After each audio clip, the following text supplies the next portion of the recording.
À tarde, de manhã, nós terminamos com o Êxodo capítulo 24, falando sobre o firmar da aliança, nascer, venishma, faremos e obedeceremos, conforme nós lemos o capítulo 24, verso 7.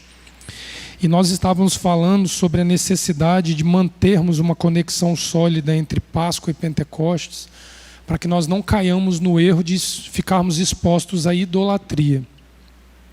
Essa compreensão a respeito da conexão de Pessah e Shavuot, ela não pode ser rasa e muito menos filosófica, de forma que sua relevância deve acompanhar a sacralidade inerente à sua representatividade. Para tal, o Eterno estabelece um rito e um ensinamento que faz o humano temer e tremer nesse intervalo de tempo entre as datas sagradas. Levítico capítulo 23, por favor, do verso 9 ao verso 14. A instituição do tempo de primícias. Porque nós precisamos entender que a Bíblia, ela cita a festa de primícias, e primícias se torna uma grande dificuldade de compreensão, porque na verdade parece algo solto que fica ali no texto, porque não há uma data específica de celebração de primícias, mas nós devemos entender que tanto o Sefirat HaOmer como o mandamento que envolve as primícias, que nós vamos ler aqui agora, eles são parte do que se chama Shavuot. Porque dentro do prisma da Torá, Shavuot é celebrado em um dia, 6 de Sivan. Mas o nome da festa é Shavuot. Shavuot é o plural de Shavua, semana, Shavuot, semanas. Então, as 7 semanas que separam Pessah de Shavuot são consideradas, todas as suas particularidades são inseridas dentro do compêndio de celebrações de Shavuot. Então, a contagem do Homer faz parte do processo de contagem, de celebração de Shavuot. Por que isso fica nítido para a gente? Se vocês analisarem a liturgia, hoje, na hora do Arvit, vocês vão ver um homem fazendo a contagem do Homer. De cara, vocês vão identificar o Salmo 67. O Salmo 67, que se ora todos os 49 dias das semanas de contagem do Homer, ele é o salmo da Parashá Nassó. A Parashá Nassó é a Parashá da semana que cai a festa de Shavuot.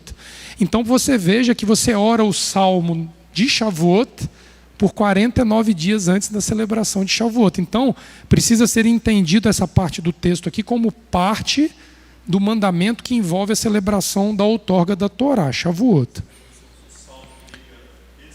Exatamente, é para manter viva a conexão entre as duas coisas, tá? Levítico 23, 9. Adonai fala a Moshe para dizer: fala aos Benei Israel, diz-lhes: quando chegares sobre a terra que vos dou, colhei sua colheita e conduzi o feixe, no princípio de vossa colheita ao ministrante. É o princípio da colheita da cevada que marca a chegada de Pessah. Ele balança o feixe diante de Adonai para vossa aceitação. O ministrante o balançará no dia seguinte ao Shabat. Shabat não é especificamente o sábado, 7º dia da semana, mas o dia solene que inaugura isso, ou seja, Pessah, tá bom? No dia em que balançares o feixe, fazei um carneiro intacto, filho de seu ano, com erguido para Adonai. Sua oferenda, 2/10 de sêmula misturada com azeite, fogo para Adonai, cheiro agradável. Sua libação é vinho, 1/4 de hin. Não comereis pão, nem grãos tostados, nem grãos de aveia, até o osso desse dia, até que tenhais conduzido o presente de vosso Elohim.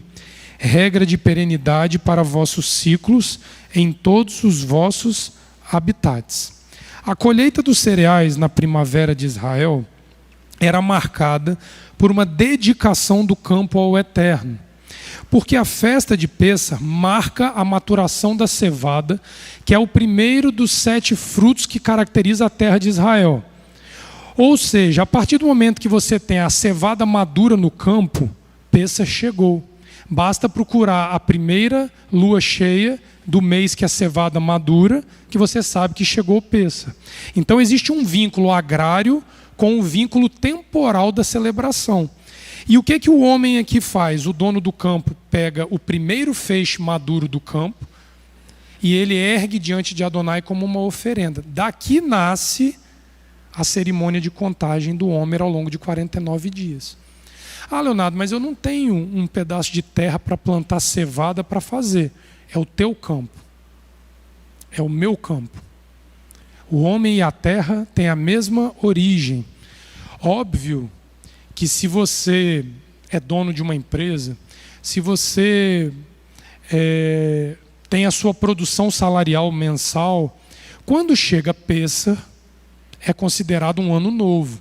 Você entrega uma primícia para Adonai naquele tempo. Então é tempo de você ofertar o melhor que o teu campo produziu naquele tempo.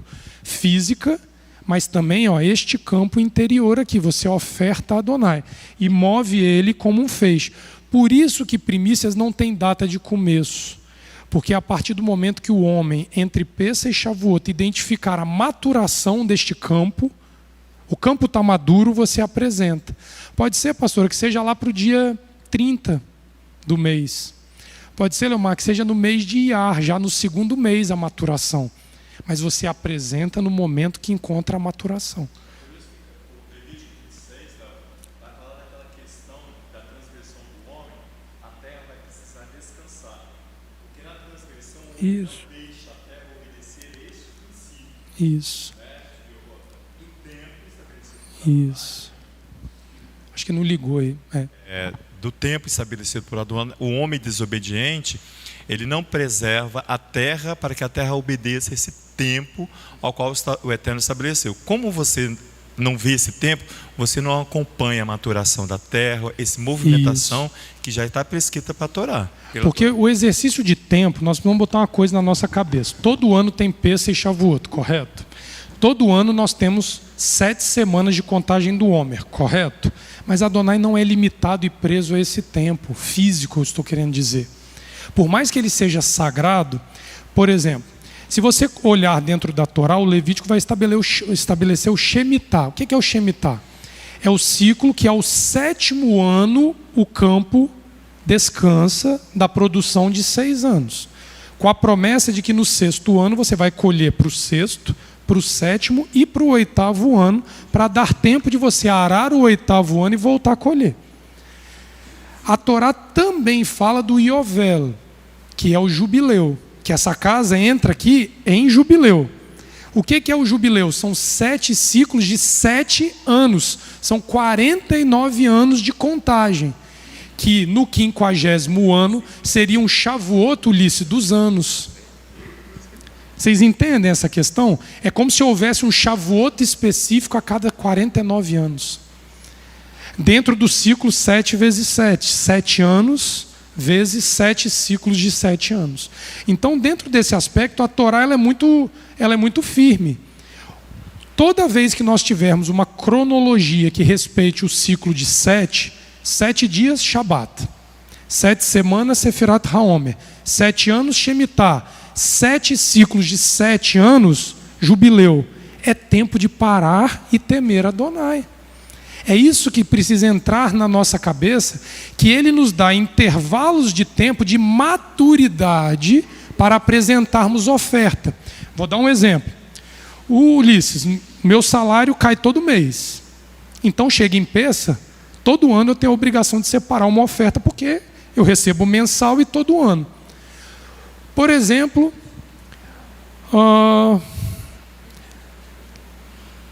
um filho. Um filho vai completar 7 anos de idade. É tempo daquele campo apresentar algo maduro para ser entregue. Uma terra, uma propriedade, uma cidade, a existência de um país.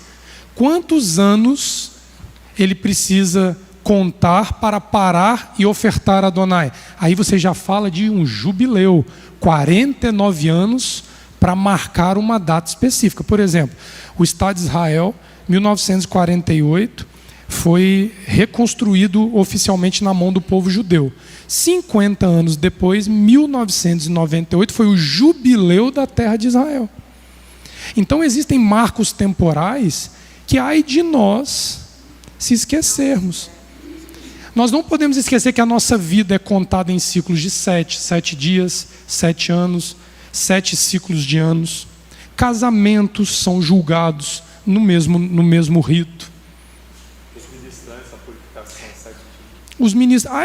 Em dias, então, a Bíblia é a menstruação da mulher, a lepra, o ministrante para consagração, tocar qualquer coisa que saia de secreção do corpo, o Shabat. 7 dias é muito frequente.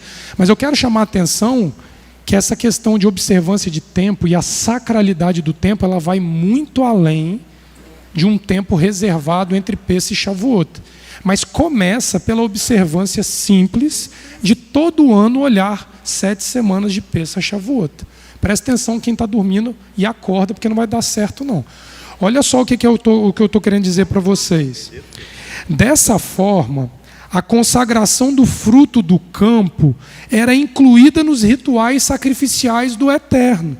Não era lá o indivíduo produtor da cevada que trazia e incluía ao sacrifício o produto do campo? Sim. Qual é o valor que isso tem?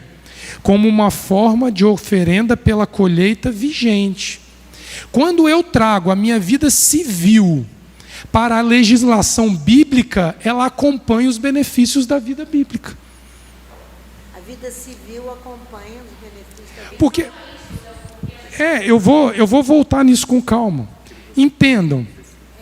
É muito cômodo para mim querer reger. Eu vou dar o exemplo do Ulisses, para não falar de mim. O Ulisses tem uma empresa.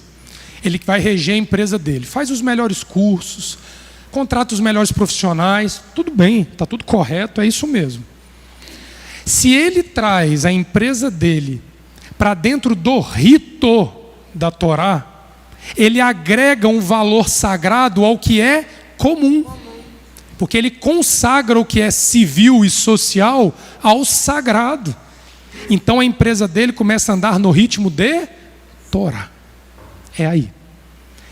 Esse é o ponto-chave, porque é muito comum nós queremos dissociar o religioso. Eu estou chamando religioso para a gente entender bem do que é não religioso. Por exemplo, do que é comum. Aí eu vou dar o meu exemplo agora. Teve a Páscoa cristã. Sexta-feira Santa foi feriado nacional. Minha empresa parou, que é feriado nacional. Segunda e terça-feira agora eu não fui trabalhar. Eu ainda não tenho autonomia onde eu trabalho, porque eu sou desse tamanhozinho lá, para parar a empresa. Mas eu sou um motor importante da empresa. Então a empresa andou girando bem menos nos 2 dias que eu fiquei. Ah, mas isso dá prejuízo. Eu vejo pelo outro lado. Eu estou tentando incluir o civil naquilo que é sagrado. E aí Adonai toma a sua causa onde você está. Não dá para nós querermos ter uma vida civil paralela à vida da Torá. Seria uma ignorância nossa querer conduzir um trabalho social com a cidade sem incluir o ritmo de Torá para isso. Cai no mesmo erro que qualquer outra tentativa humana de fazer uma boa obra. Aí lá em Sukkot, Leomar, nós vamos levantar o molho lá das 4 espécies e vamos falar, eu tenho boas intenções, mas eu não tenho gosto. A murta. Eu sou parcial, eu tenho a obra, mas ela não é espiritualmente agregada de Torá para eu ser um etrog. É simples a pedagogia. Eu conversava com uma pessoa essa semana que como que são as coisas. A partir do momento que o indivíduo ele acumula para ele conhecimento, o discurso dele alcança um tom que o diferencia dos outros. E Yeshua era o maior mestre que a Torá já teve até hoje. Acho que isso é indiscutível. Imagina ele chegando em Israel há 2000 anos atrás. Ele viu Deus criar todas as coisas a partir do 2º dia e não só viu, como foi o engenheiro da criação. Recebeu o projeto do Pai e executou. Gênesis capítulo 1. Depois que a luz é criada, Yeshua ali é criado no 1º dia, todo o resto ele é o engendro da criação. Ele podia ter dado uma aula para os fariseus, pastora, de pegar passo a passo do Talmud e falar assim, ó, vocês estão errados aqui, vocês estão errados aqui, vocês estão equivocados aqui, aqui vocês acertaram, vocês podem melhorar aqui. Ele vai no nível do agricultor e fala, se a semente não cair na terra e morrer primeiro, ela não vai ter vida. Ele usa um linguajar acessível a todos, para que o indivíduo na vida civil dele veja Adonai presente na vida dele. Ele não eleva o nível, ele desce para que todos recebam. O nível civil de aprendizado é o nível usado por Yeshua. Agora, quando ele ia advertir fariseu, era o que ele fez com Nicodemos. Tu que é mestre em Israel, que deu aula, que formou outros rabinos, não sabe que o homem tem que morrer primeiro para nascer, para viver? Aí ele pega os filósofos da Torá e aí ele vai num patamar para colocá-los no seu devido lugar. Mas com o povo, ele vai... Quem é que não consegue entender um básico? 49 dias, ora um feixe e troca no vasinho, porque quando der 49 feixes, o dia seguinte é Shavuot. Tem coisa mais básica do que essa? Isso é básico. Note que o direito de comer esses cereais era precedido da oferta do mesmo. Ele só vai comer do campo que ele produziu se ele ofertou daquele campo. Chamada oferta das primícias ou rabicurim, é outra forma de chamar a celebração de primícias. Onde o ofertante dedicava a força do seu campo, que é primogênito do campo, ao verdadeiro dono da terra, num gesto de reverência ao Criador de todas as coisas. Salmo 24, que a gente ora aqui em Shabat todo sábado. Do eterno é a terra e toda a sua plenitude. O mundo e os que nele é nada mais do que você reconhecer que você não é dono de nada, que você não tem autonomia sobre nada e que você é dependente do Criador. Mas, Leonardo, isso é muito básico. Cumpra o básico para ver sua vida. Sua vida entra nos eixos cumprindo o básico. Não queira ir em voos altos, porque basta você fazer este básico ensinado por Yeshua, que as coisas vão ser bem conduzidas. O servo de Elohim é chamado a observar os tempos determinados pelo Criador, para que não se esqueça dessa hierarquia, onde a divindade é sempre superior à criação. Está vendo o embate com o faraó? Eu sou Deus. Aí o único Deus tem que confrontar este Deus para dizer que você não é Deus. Ao celebrarmos Pessa, nossa libertação no Egito é símbolo da ausência de Elohims em nossas vidas. Se nós temos Pessa, é porque nós somos carentes de Elohims em nossa vida. Nos deparamos com o pôr do sol do dia 15 de Nisan, ou seja, no segundo dia, no dia 16, é o momento escolhido pelo Eterno para realizarmos a oferta das primícias. Desse momento em diante, iniciamos uma contagem rumo a Shavuot. Somos chamados a apresentar nova oferta ao Eterno, porém também somos introduzidos à Torá. Aqui é a diferença. Uma nova oferta com direito à introdução à Torá. Por esse prisma, podemos compreender que o propósito de sermos libertos é que possamos conhecer a intimidade de Adonai, através dos seus santos preceitos revelados à humanidade. A conexão entre esses dois eventos passa pela contagem do molho da cevada, o Sefirat HaOmer, por 49 dias. Ao consagrarmos o produto do campo nesses dias, aguardamos Adonai abençoar este campo e permitir que os demais 6 frutos floresçam no campo. Olha só, baseado na consagração do fruto mais precoce do campo, nós garantimos os frutos mais elementares e necessários para que eles aconteçam. Alguém depende de cevada para viver? Mas de trigo, que é o segundo, uva, figo, romã, oliveira, tâmara, são muito mais necessários ao nosso dia a dia do que a cevada em si. Mas o que consagra e garante o campo é a cevada. É a primeira, é o primitivo, é o simples, é o básico. Abre lá o Levítico 23, avança, já estamos lá, né? Avança aí no verso 15 e 16, por favor. Levítico, Vaikra 23, 15 e 16, por favor.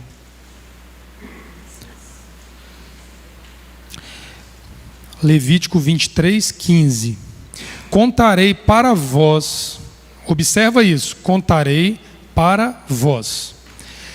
Existe uma outra paraxá que diz assim, ler-lerá, vai por ti.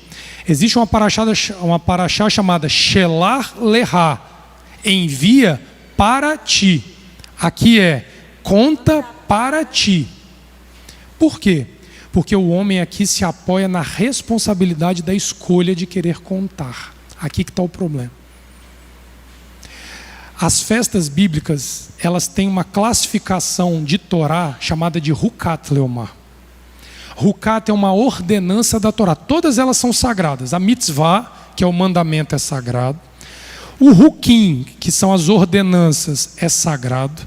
E os juízos e julgamentos são sagrados. Mas sabe qual é a diferença básica entre o Hukim e a mitzvah?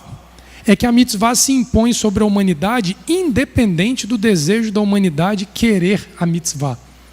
O Hukim depende do ato voluntário de querer. As festas bíblicas são o maior exemplo do Hukat ou do Hukim que nós podemos ter.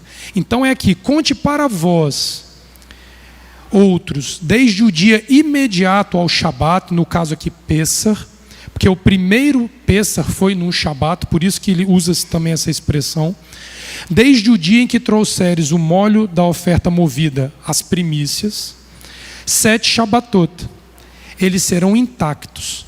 Até o dia imediato ao 7º Shabat, contareis 50 dias, então trareis nova oferenda a Adonai. Aqui tem uma coisa que todo mundo gera dúvida todo ano.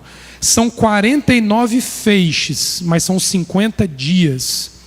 Lembra do que eu falei mais cedo? O tempo é sagrado e o produto do campo oferecido é sagrado.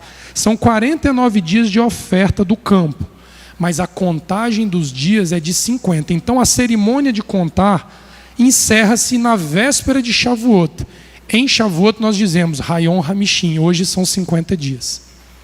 Porque nós precisamos consagrar o 50º dia. Ele precisa ser memorizado, ele precisa ser abençoado. Tanto o tempo quanto o produto. Esta contagem de 49 dias é uma espécie de exercício, onde aprendemos a depositar total confiança no Eterno e assim alcançarmos o término da colheita cheio de cereais para nos abastecer durante o resto do ano. Da mesma forma, depositamos a confiança no Eterno de que nossa vida espiritual será mantida através da presença de Sua palavra em nossos corações. Aqui eu quero fazer um adendo aqui. A Torá diz que Israel ela é caracterizada por 7 espécies, 7 frutos que a terra produz, que nós acabamos de falar. Só que, em períodos de adversidade, pastora, só 2 são capazes de ser estocados.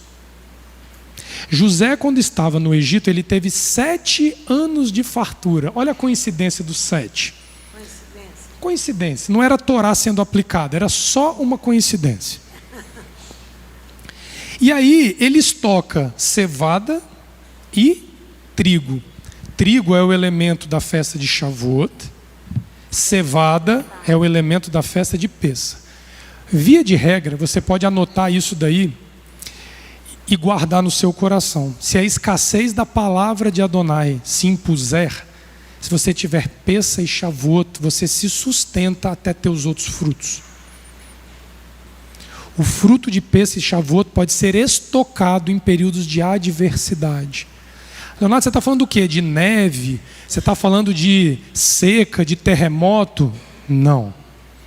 Estou falando de eu e você sermos impossibilitados de produzir os demais frutos em nossa vida.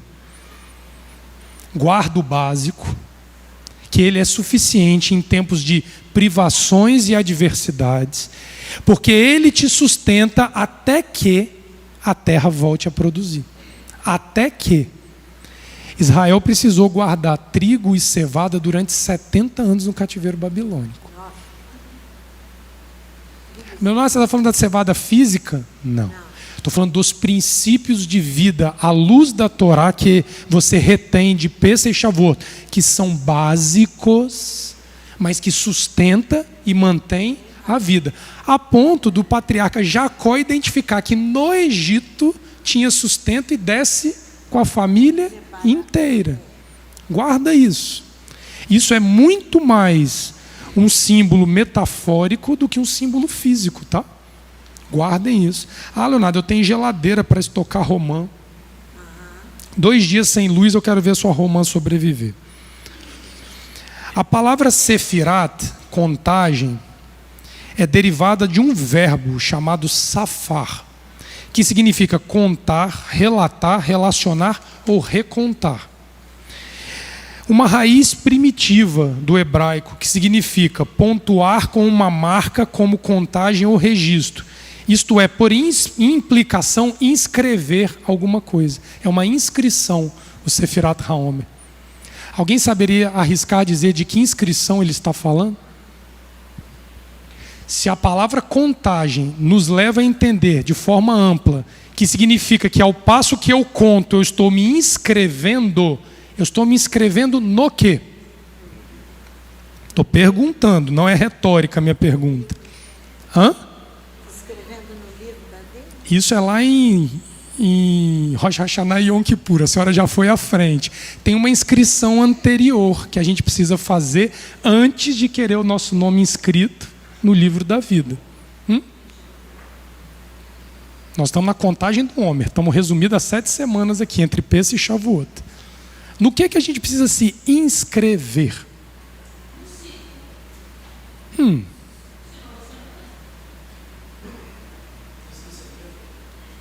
Recenseamento, que aconteceu quando? No livro de Números tem 3. Mas é num recenseamento específico. 40 anos para acontecer. Ser contado aonde? É ali em Shavuot. Você saiu livre do Egito, você precisa se inscrever para ter direito à outorga da Torá. Para você não ir para o cristianismo, para você não ir para a ortodoxia judaica, para você não ir para N filosofias que a vida pode te carregar. Eu estou dizendo a Adonai assim, eu não esqueci do Egito, eu não esqueci do Egito, eu não esqueci de Abraão, eu não esqueci de Isaac, não esqueci de Jacó. Eu quero estar no Monte Sinai. Eu quero estar no Monte Sinai. Depende para viver a Torá. Para receber a árvore da vida. Conte comigo. E também significa enumerar, contar intensamente, celebrar ou comungar. Agora pega o verbo comungar e bota lá. Comunga para vós outros, desde o dia imediato ao Shabat, mantenha a sua comunhão criada em Pêssah por 49 dias com Adonai. Aí lê o resto do texto agora. Comunga, compartilha, divide com Adonai os seus dias até Shavuot. Gente, é uma pedagogia simples, simples, simples. Léo, Fala, deixa eu beber uma água. Moisés faz ali em Êxodo capítulo 33, quando ele fala bem assim, se a tua presença não for conosco, não nos faça subir deste lugar. Porque anteriormente ele fala bem assim, no verso 13, se eu achei graça a teus olhos, rogo-te que agora me mostre os teus caminhos, para que eu te conheça, a fim de que ache graça a teus olhos. Considera que esta nação, ele está falando do povo, é o teu povo. Porque ali o perigo era que a aliança do Sinai, o pacto de Shavuot, não fosse selado. Então ele falou assim, nós não vamos sair do pé do monte do pacto enquanto nós não selarmos o pacto. Ele precisava que toda a nação fosse contada por Adonai. E aí ele fala bem assim, acaso não é por andares conosco, de modo que somos separados, eu e o teu povo, de todos os povos que saem sobre a face da terra. Você entendeu perfeitamente. Nós estamos aqui porque queremos comungar contigo esses dias até que foi necessário criar o ritual de Yom Kippur para ajustar a questão, mas aí é outro assunto para a gente não escapar. Exatamente. Sem Torá, na sua essência, nós não temos para onde ir. Não tem. De forma mais profunda e baseando-se no uso semítico do verbo, olha como é que esse verbo é antigo, hein? Dos povos semitas, antes de Israel existir, antes de Abraão ser chamado, podemos entender como medir, enumerar ou partir em viagem. Nessas formas primitivas de uso, o sentido aplicado ao verbo evidencia o processo da contagem em si, um relato da experiência de contar algo, é um testemunho. Como se houvesse implícita uma lembrança do resultado do processo, o registro final de um escriba. Por isso que a palavra sefer, livro, vem de safar, contar.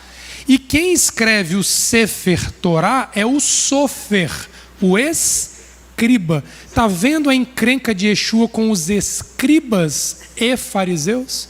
Os soferim?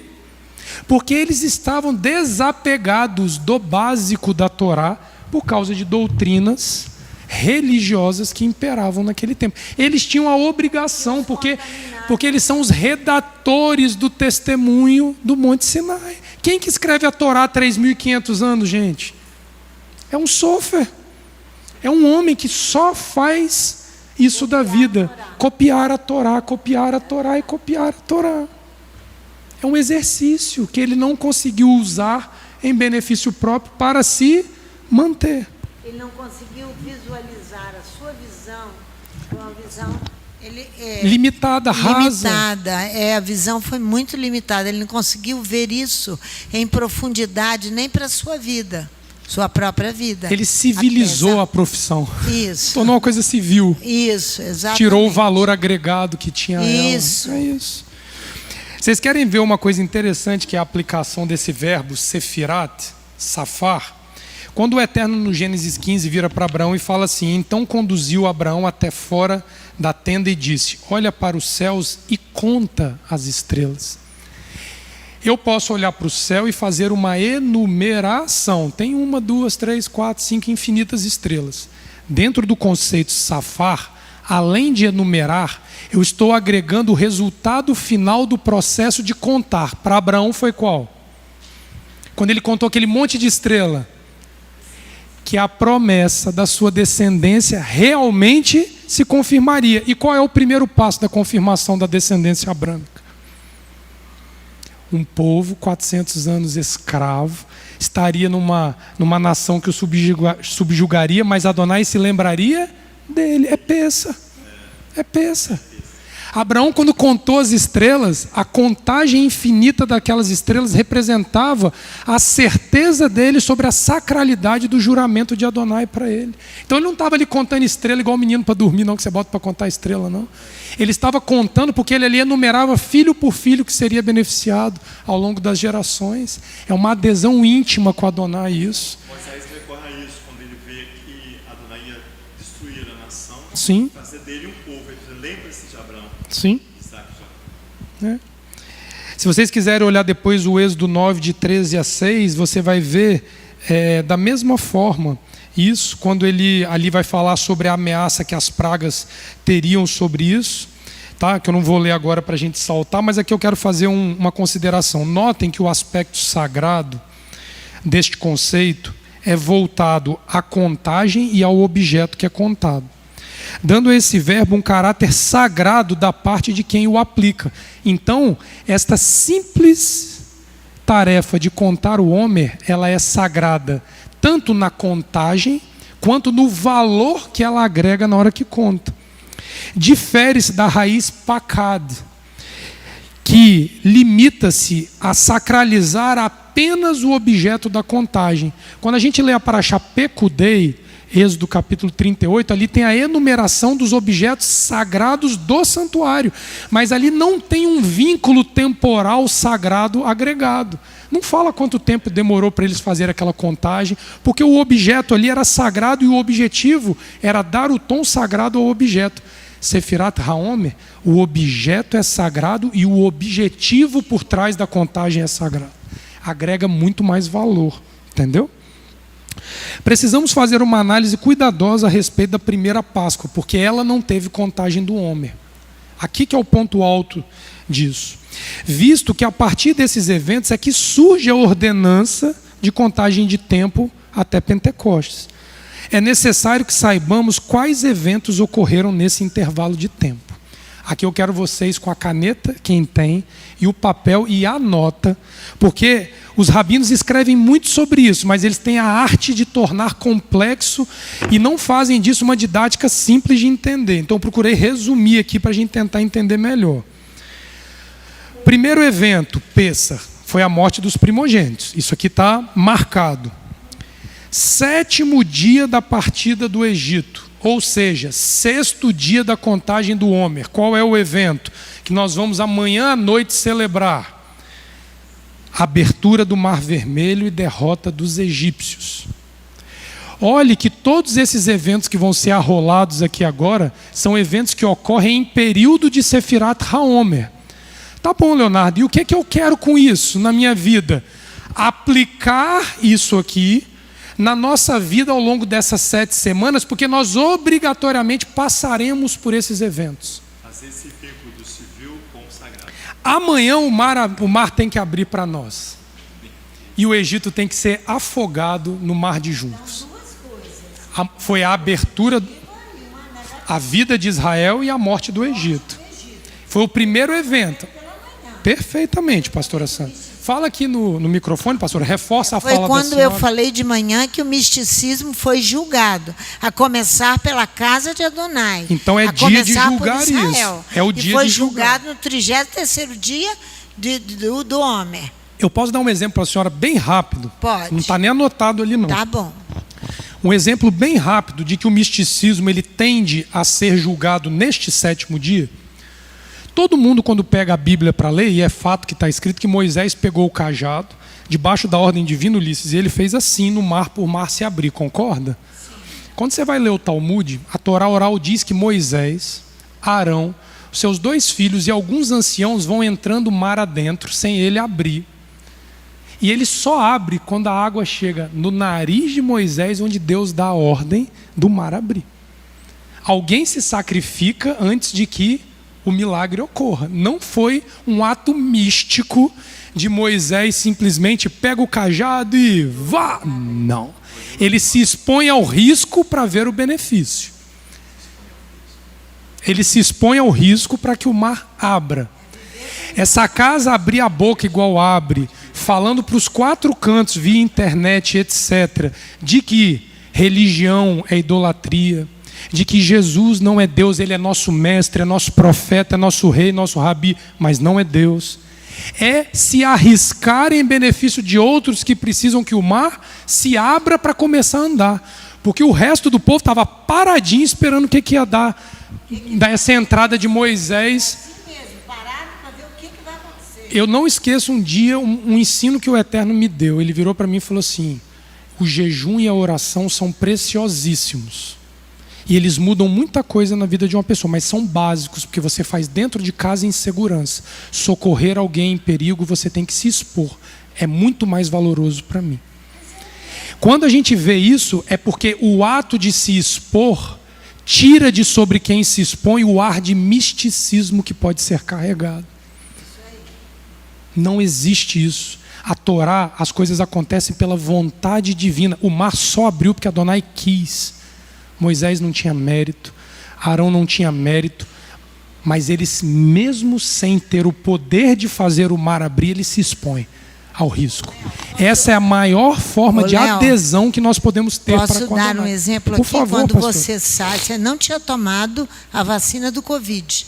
Você não tomou até hoje, nem eu tomei, algumas pessoas aqui não tomaram. E não me demitiram do hospital. Quando o Vitor estava internado e precisando da presença de alguém, você sai, vai lá, assistir o Vitor, se abraça com o Vitor, chora com o Vitor, Vitor chora para a salvação. Eu disse, se ele sair disso, ele vai dar ao testemunho. Nós tivemos 2 casos, um saiu e o outro não saiu.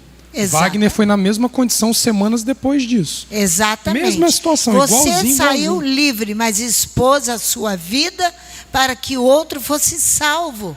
E eu ainda que digo assim, Vitor parte, você tem que entender isso. O E- Vitor parte, mas ele parte ali salvo. Se arriscou a sua vida. aquele menino, eu não vou esquecer do olho dele chorando e dizendo: exatamente. tio, eu tô com medo da morte. Foi a última palavra dele comigo e eu me despedi dele e ali foi.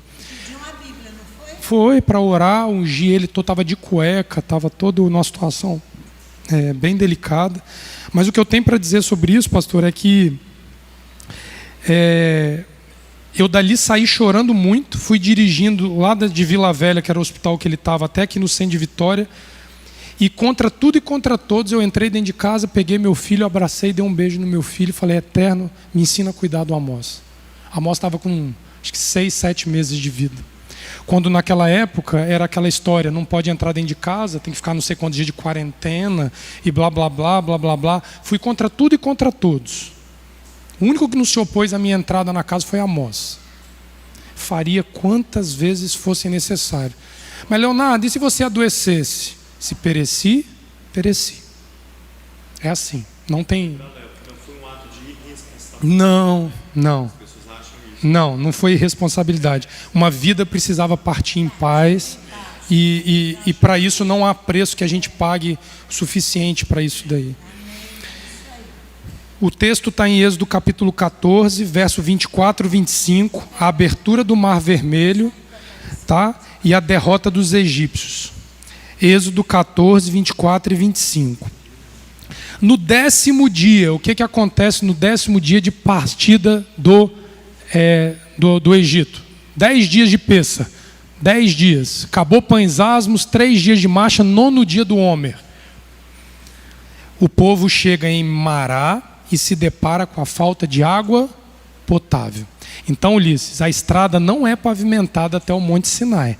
Não tem parada para xixi, para comer pão de queijo e para tomar suco gelado. É num deserto, dependendo de Adonai, mas aqui um povo ainda sem Torá. Adonai é misericordioso, lança uma árvore sobre a água amarga se torna em água doce. Eles bebem, mas continuam caminhando. Quem quiser olhar esse detalhe, Êxodo capítulo 15, 24 a 26. 24 a 26, aqui eu anotei os versículos aqui, tá bom? E muito importante, pastora, que já na primeira privação, o texto vai dizer assim: se ouvires atento a voz do Eterno teu Elohim, e fizeres o que é reto diante dos teus olhos, e deres ouvidos aos mandamentos, e guardardes todos os estatutos. Do que ele está falando se a Torá não tinha sido dada ainda? Nenhuma enfermidade virá sobre ti, das que enviei aos egípcios, pois eu sou o Eterno que te sara.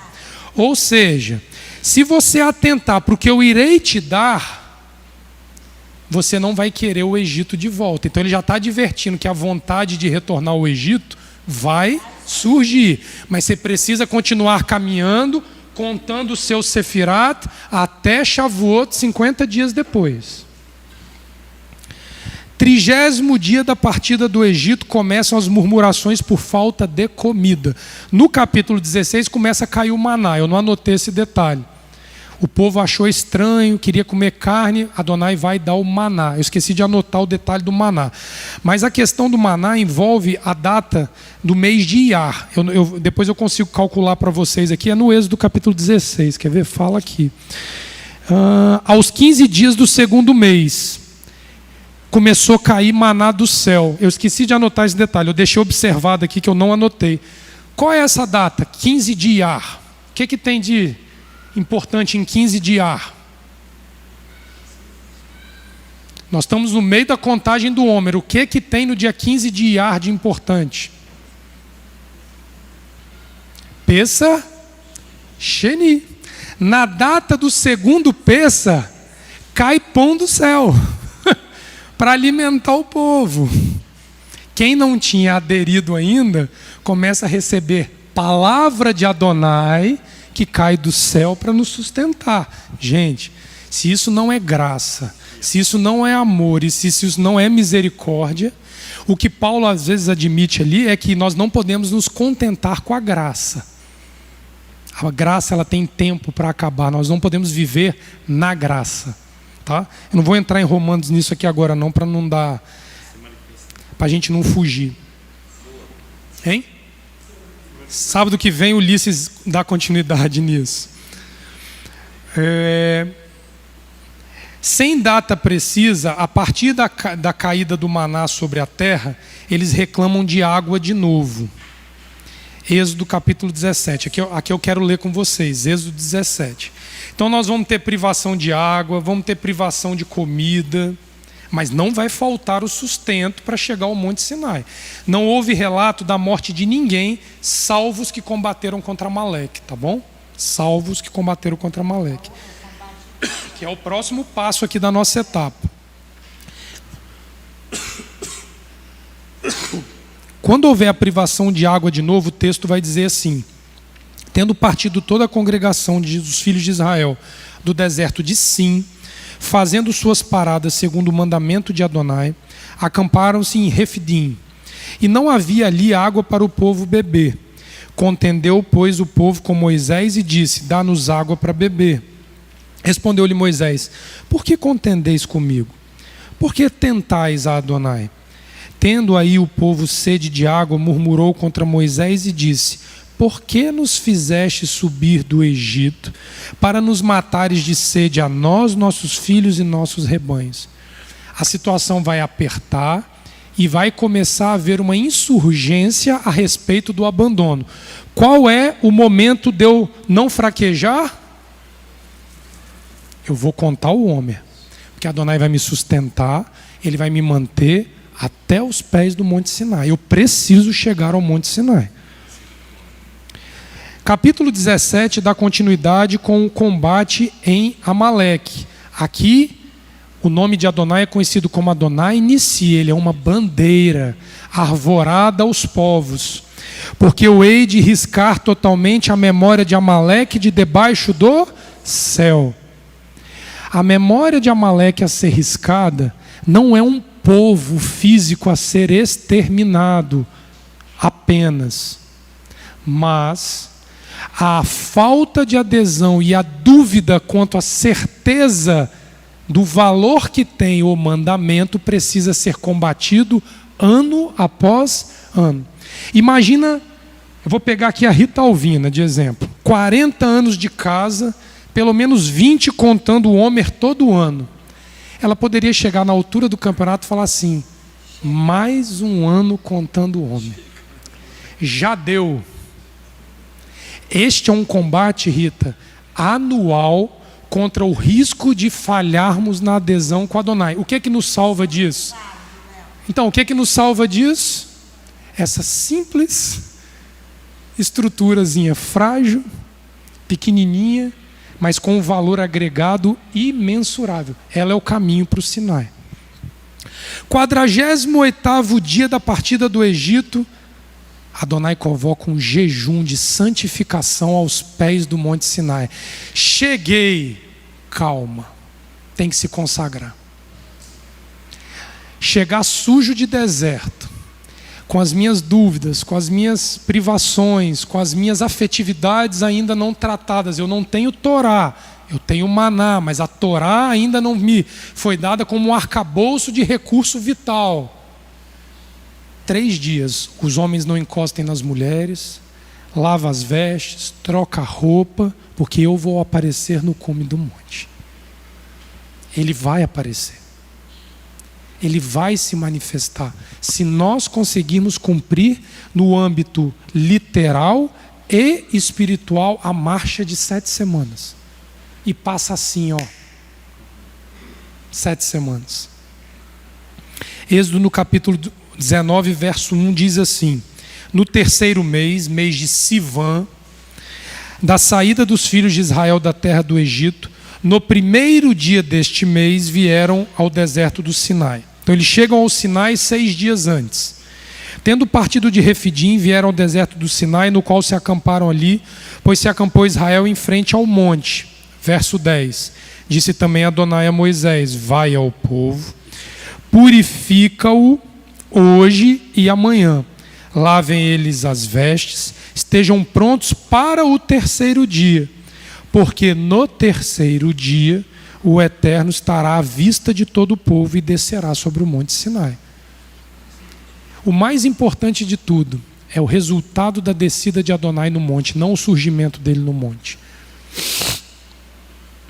A teofania dele surgir no monte, pastora, queria eu morrer tendo tido uma experiência como essa. Mas o maior bem está naquilo que ele deixou como legado no monte. Porque nós não podemos viver de teofanias. Por gentileza, pastora. Por isso que Elias aborrecia. Ele volta para o Monte Sinai. Vai para o Monte Sinai. Elias. Volta para o princípio, adere ali para o seu ciclo retomar. Retomar, exatamente. Elias estava brigando com o quê? Com a idolatria de uma nação. Foi pesado demais, ele era homem. Foi, exatamente. Abalou aqui, ó, o homem, e ele fugiu de uma mulher, Goia. Que uma espada resolveria o problema. Vocês se lembram de Ulisses Guimarães, quando lutou por esta nação, e ele morre, nunca foi encontrado. Sim. Lembra disso? Na redemocratização do Brasil. Exatamente. Né? Essas coisas não são de pouca monta, não. O 50º dia, 6º dia de Sivan, a outorga da Torá em Shavuot, o pacto do Sinai. Esse é um dos pactos que Adonai faz com Israel. Sabe quando que Adonai vai fazer outro pacto com Israel? A pastora sabe, ela já deu essa aula 500 vezes. Lá no Deuteronômio, nos finalmente de 40 anos de deserto, ele faz um novo pacto. Eis aqui o meu pacto, já com a geração que nasceu e não com a que saiu do Egito. São 2 pactos no deserto, o pacto do Sinai, e o pacto das campinas de Moabe lá no Deuteronômio. A partir do 18, né, que ele começa a falar sobre isso daí. Eu lhes darei uma nova aliança. Ali é o primeiro sinal de uma situação mais profunda que Jeremias 18, né? 31. Jeremias 31 vai abordar e Yeshua depois ele é o pacto. Aquele, o meu. Lembra dele no Seder? Eis aqui o sangue, o do pacto. Que pacto? Este pacto. O mais impressionou hoje, nesse texto de Jeremias 31, fala aí, Leomar. Foi exatamente o que me impactou no Jeremias 31, no texto de hoje, exatamente quando você estava ensinando e lá ele fala, depois eu escreverei. Ele vai escrever no coração dos homens, e ele fala assim, ninguém mais vai dizer não conheço ao Eterno, porque todos me conhecerão. É isso aí. Aqui no Êxodo capítulo 19, a cronologia da narrativa da Torá do livro de Êxodo, ela faz uma guinada. Porque nós temos o capítulo 19, seguido do 20, 21, 22, 23, 24, 23, com mandamentos específicos dados no Monte Sinai em Shavuot. E aqui, se vocês olharem o capítulo 19 como um todo, principalmente do 16 ao 25, vocês vão ver que o povo para aos pés do monte e Moisés sobe. Passa ali a receber a outorga da Torá. Ele vai descer no capítulo 24. Então, eu quero que vocês abram lá no capítulo 24.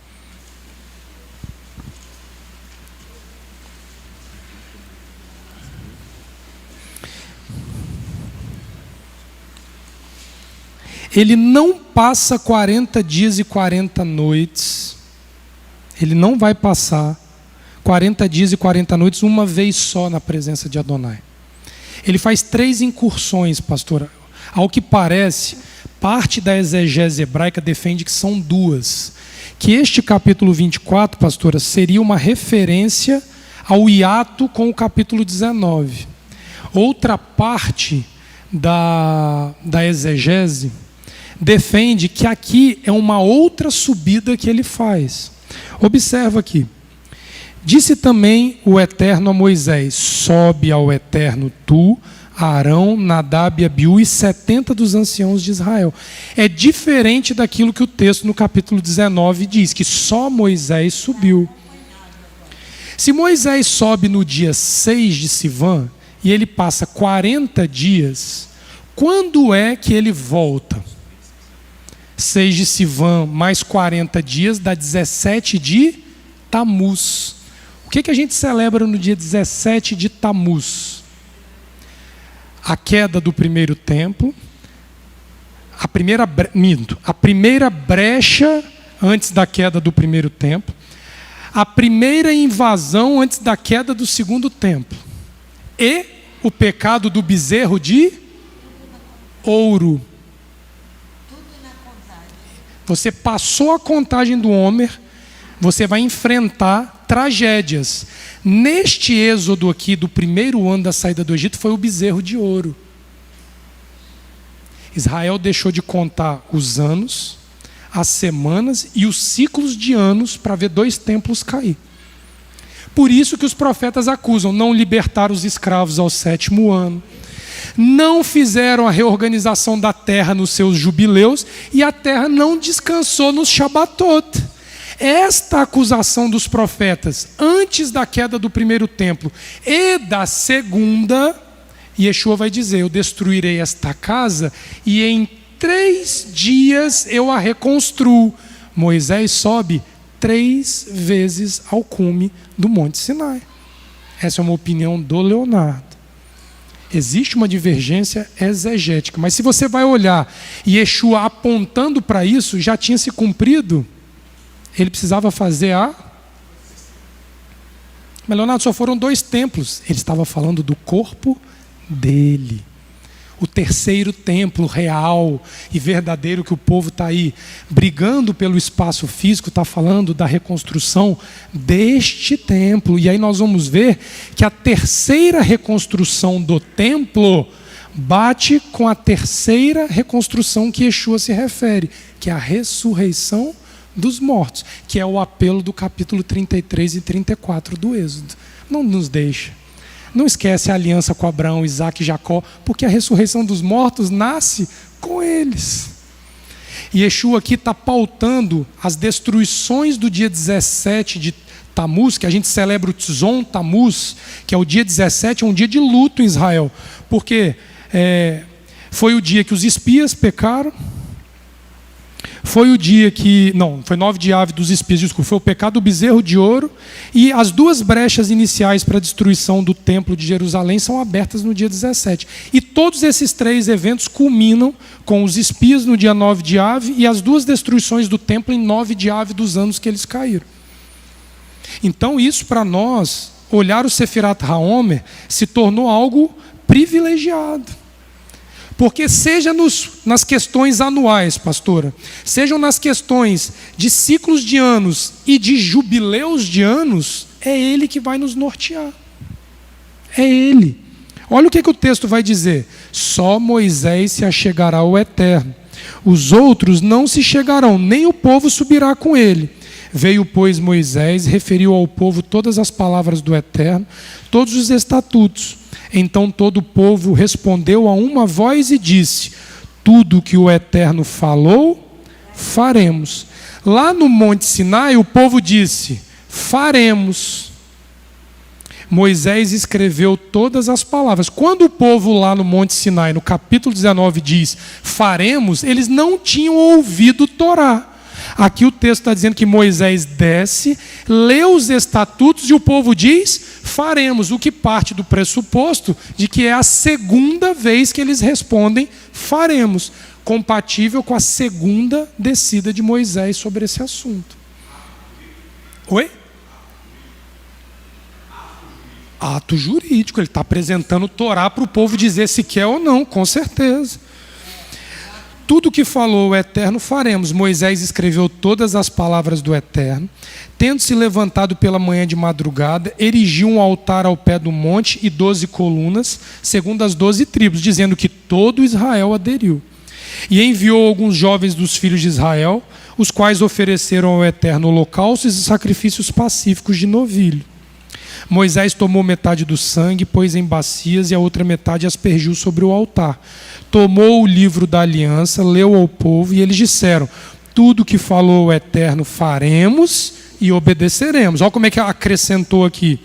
Então tomou Moisés aquele sangue e o aspergiu sobre o povo e disse: eis aqui o sangue, o do pacto. Yeshua usa as mesmas palavras. O do pacto que Adonai fez convosco a respeito destas. Yeshua não fez pacto novo nenhum, ele está reafirmando o pacto do Sinai no ato da sua morte. É peça, gente. É peça.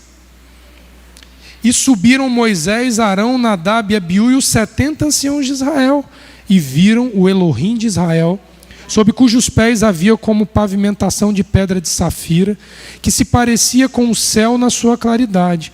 Ele não estendeu a mão sobre os escolhidos dos filhos de Israel, porém, eles viram a Elohim e comeram e beberam. Disse o Eterno a Moisés: sobe a mim ao monte, fica lá, dar-te-ei tábuas de pedra, a Torá e os mandamentos que escrevi para os ensinares. Olha aqui a segunda subida, ele manda subir de novo. Levantou-se Moisés com Josué seu servidor, e subindo Moisés ao monte de Elohim, disse aos anciãos: esperai aqui, até que voltemos a vós outros. Eis que Arão e Ur ficam convosco. Quem tiver alguma questão se achegará a eles. É aqui que acontece o bezerro. 40 dias Moisés não desce, 40 dias Moisés não desce. O que eles fazem? Vão para cima de Arão e dos anciãos. Tendo Moisés subido, uma nuvem cobriu o monte, e a glória do Eterno pousou sobre o monte Sinai, e a nuvem cobriu por 6 dias. Ao 7º dia, do meio da nuvem, chamou o Eterno a Moisés. Ele purifica Moisés 7 dias antes de falar com Moisés. Moisés, hein? Precisou de 7 dias, hein? E nós estamos reclamando de contar o Homer 7 semanas, hein? O aspecto da glória do Eterno era como fogo consumidor no cume do monte, aos olhos dos filhos de Israel. E Moisés, entrando pelo meio da nuvem, subiu ao monte e lá permaneceu 40 dias e 40 noites. Ele fica do dia 17 de Tamuz até a véspera do mês de Elu. Quando vem Moisés descendo, capítulo 32 do Êxodo, passa a página. Moisés, pastor, está descendo da segunda vez que ele sobe ao monte, pronto para esperar um povo faminto pela Torá, uma patuscada religiosa.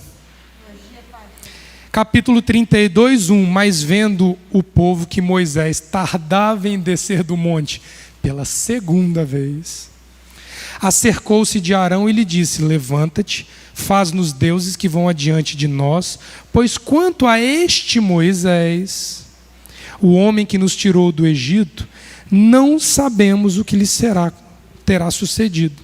Disse-lhe Arão: tirai as argolas de ouro das orelhas de vossas mulheres, vossos filhos, e trazei-as. Então todo o povo tirou das orelhas as argolas e a trouxe a Arão. Este, recebendo-as da sua mão, trabalhou o ouro com buril e fez dele um bezerro fundido. Então disseram: são estes, ó Israel, os teus que tiraram da terra do Egito. Alguns exegetas da Torá dizem que Arão, por conhecer a inclinação à idolatria pertinente ao povo, dá ao povo o que o povo queria. É assim que os líderes fazem. Vai lá e faz. Alimenta o povo com isso. O que eu tenho ouvido de gente me dizendo assim: eu ouvi o pastor fulano de tal, eu ouvi o padre fulano de tal dizendo que tem que fazer 7 dias de asmos, mas ele faz para ele não cobra do povo. Isso é o mesmo que construiu o bezerro e dá ao povo o que o povo quer. Tem um monte de pastores cristãos que estão guardando o domingo ainda com as suas congregações e que no seu particular guardam o dia de Shabat. É Arão aqui, ó, se isentando. Querem se contaminar? Toma. Mas eu não me sujo com vocês. Léo, isso aí fabricação de ídolos. É uma incompetência espiritual das maiores. Concordo. Porque se você não fizer pelo povo, você não fez. É isso. Não adiantou nada que você fez. Isso. Se você não se unir e livrar o povo, eu me isentar é fácil para mim. É isso, pastor. A outra disse: essa guerra eu não vou comprar. Porque você não quer se expor eu ao não risco. Vou entrar. É um Exatamente. risco. É arriscado. É isso, pastor.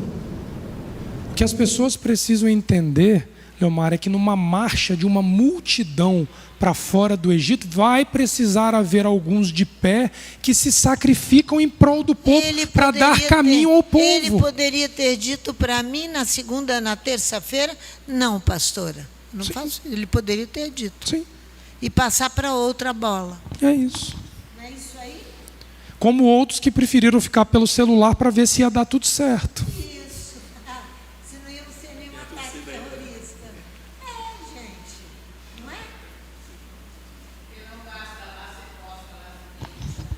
é? Amém, Pai.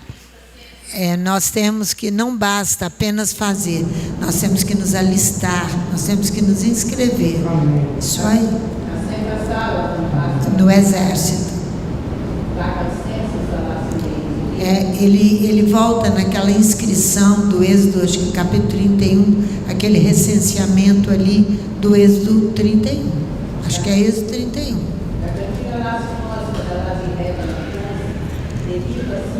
Não é Êxodo 31, não. Onde que é?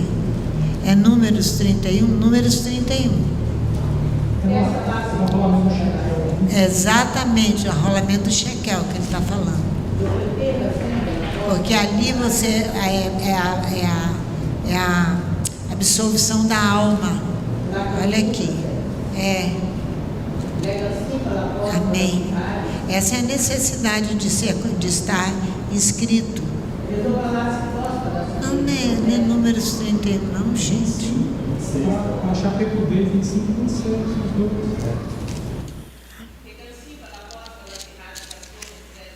Não.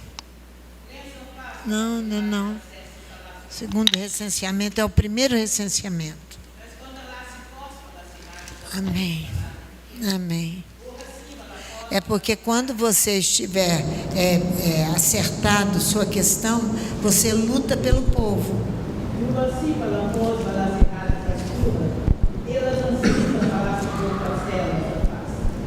Amém.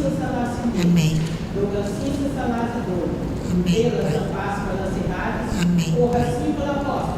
E nós temos que correr para fazer essas coisas.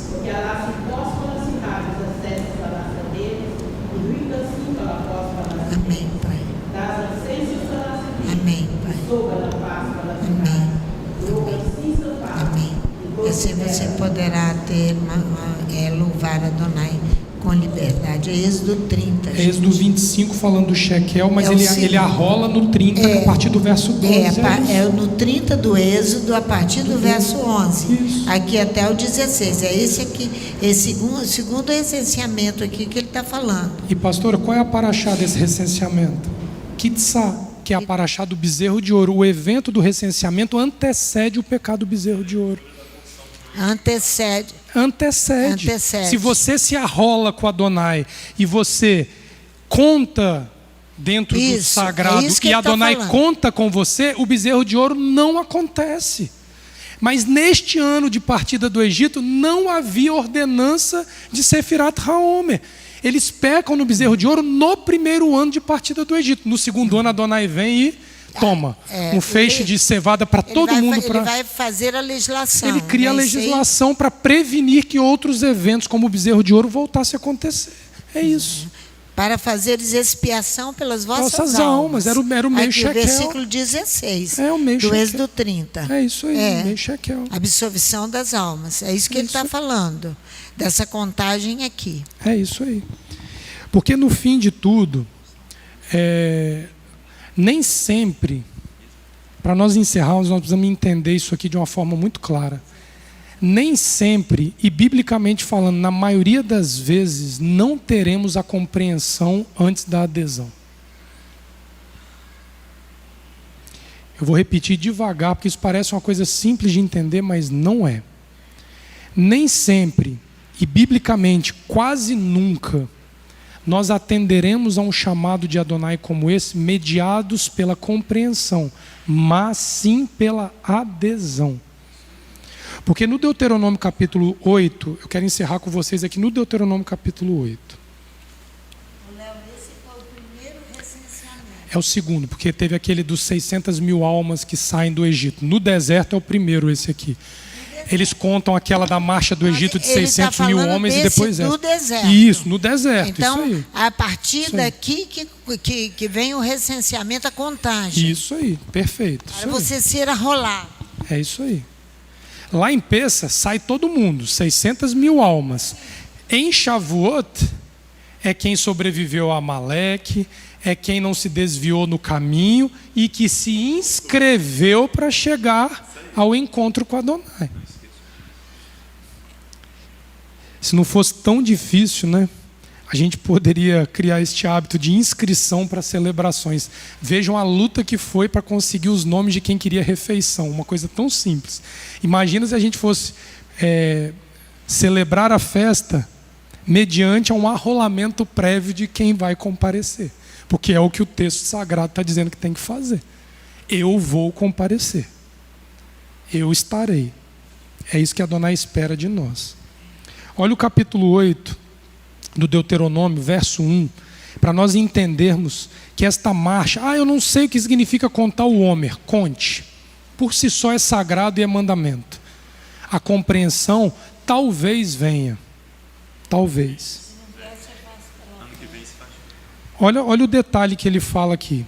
Tereis muito cuidado em cumprir todos os mandamentos que hoje vos ordeno, para que vivais e vos multipliqueis e entreis na posse da terra que o Eterno com juramento prometeu a vossos pais. Lembrar-te-ás de todo o caminho pelo qual o Eterno te guiou no deserto Então foi necessário 40 anos de deserto para te humilhar e te provar, para saber o que estava no teu coração, se o ídolo está lá ainda ou não está, ou se guardarias ou não os meus preceitos.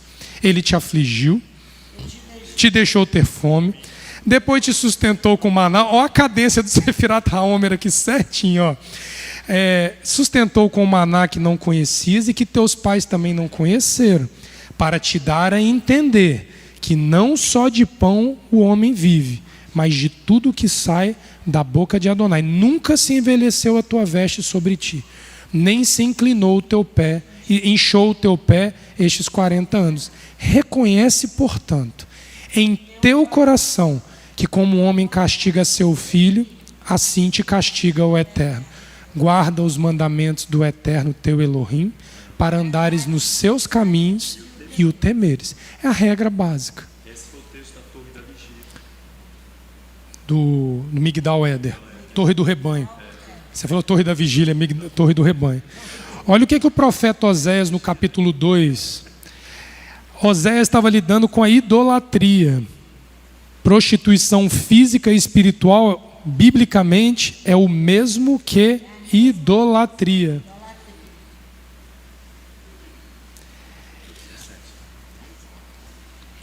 Do verso 1 ao verso 13 vai falar toda a prostituição física e religiosa de Israel naquele tempo. O profeta Oséias, pastora, é um profeta que vem profetizando num povo que estava 70 anos cativo. Tomou um senhor chá de exílio para ser corrigido. Mas olha o que ele fala no verso 14, que eu acho isso aqui um versículo lindo, lindo, lindo, lindo, lindo. Portanto, eu, Adonai, a atrairei. Quem? A nação de Israel. E a levarei para onde? Vai, Elias, lá para o Monte Sinai e falarei ao coração. É o nosso refúgio, o deserto. Por mais difícil que pareça entender, o deserto é um local de se refugiar diante de Adonai. Ali eu lhe darei as suas vinhas, o vale de Acor, a porta de esperança. Ali ela cantará como nos dias da sua mocidade, como no dia em que subiu em Pessa. Vai ser igual. Naquele dia diz o Eterno: me chamarás meu marido, não me chamarás mais meu mestre. Da tua boca tirarei o nome dos deuses, dos Baalins, e os seus nomes não virão mais em memória. Naquele dia farei por eles aliança com os animais do campo, com as aves do céu, com os répteis da terra. Da terra tirei o arco, a espada e a guerra, e os farei deitar em segurança. Desposar-te-ei comigo para sempre, Eu te desposarei comigo em justiça, em juízo, em benignidade e em misericórdia. Eu te desposarei comigo em fidelidade, e conhecerás ao Eterno. Naquele dia eu responderei, diz o Eterno. Responderei aos céus, e estes responderão à terra. E a terra responderá ao trigo, ao vinho, ao óleo. E estes responderão a Jezreel. Semê-la-ei para sempre na terra. Mostrarei amor à não amada. Direi, não meu povo, tu és meu povo. E ele dirá, tu és o meu Elohim. Se vocês quiserem olhar um pouco melhor esse texto de Oséias, vocês vão ver que ele está apontando para o matrimônio em Shavuot. Shavuot é conhecido como a festa de casamento de Elohim com o seu povo. É a única festa a qual existe uma conotação matrimonial envolvida na relação. Então o que ele está dizendo aqui é que se nós voltarmos ao princípio da nossa marcha de abandono do Egito, nós chegaremos a Shavuot prontos para este casamento e este relacionamento íntimo com Adonai. Mas cuidado, o Homer nos previne de deitarmos com um bezerro, ao invés de adentrarmos as núpcias com Adonai. Que o Eterno nos abençoe, que Ele nos dê um final de Pêssah em paz, e desejo ver todos amanhã às 17 horas aqui para darmos início ao 7º dia da celebração de Pães Asmos. Amém?